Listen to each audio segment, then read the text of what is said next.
The Nikon ZR is an absolute fantastic camera, and there are many features that make it so. Here are 3 of my top favorite features of the Nikon ZR. Now I'm going to start with my absolute favorite feature of this camera, and that is this massive 4-inch DCI-P3 flip out 1000 nit screen that it has. It is absolutely beautiful, and monitoring and viewing the footage on this camera through this screen makes it so good. It is been a dream. When I now use one of my other cameras that have smaller, more traditional sized LCD screens, it just feels more like a toy. I find it, I just find it weird to use them after using this 4-inch beast of a screen that the ZR has. So that's definitely gotta be my favorite feature, not to mention the fact that it is fully touchscreen and very, very responsive. So being able to control everything with the screen, for me, is quite a nice bonus. Now, a feature that I absolutely love about the Nikon ZR is the fact that you can record 3 formulas of RAW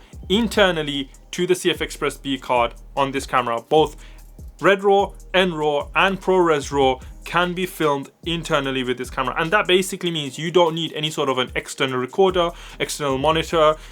None of that is required to film these RAW codecs within the camera. Now, this is great when you compare it to other cameras in this league. Now, I was out the other day with Ini, who is another creator friend of mine, otherwise known as Your Filmmaker on YouTube and Instagram, and we were out shooting a bunch of content, doing comparisons between the Nikon ZR and his Panasonic Lumix S1 II, which is an amazing camera, by the way, fantastic beast of a camera. But when we were doing the RAW comparisons to test the dynamic range of the RAW footage coming out of both of these beautiful cameras, he basically had to have his camera fully rigged out with an external monitor attached, V-mount power battery, external recorder, all of that, just so we could do the comparison of the RAW codecs in this versus the B-RAW coming out of the S1 II. Compared to that, all I had was this camera with a lens attached, and that's what I was using.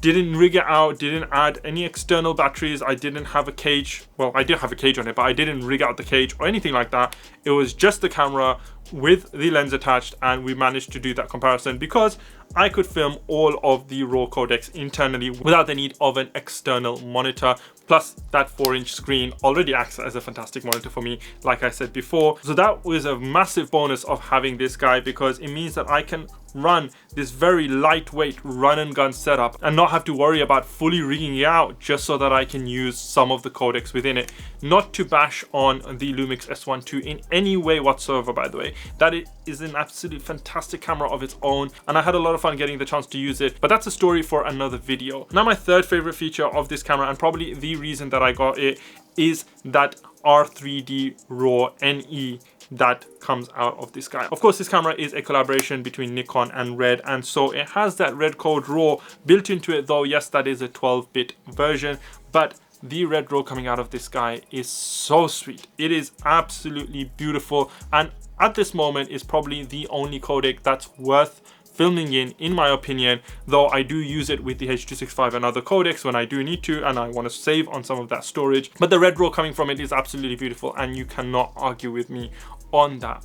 Did I miss anything, guys? Is there a feature of this camera that you think deserves to be in that top 3 best features of the Nikon ZR? Then leave a comment down below letting me know what you think that is. Or if you disagree with anything that I've said in the video, then also let me know in the comments down below. If you enjoyed the video, then do consider hitting that like button. And if you want to see more videos of this style and enjoy my content in general, then do consider subscribing and following along. Until next time, guys, this is Kai24 signing out.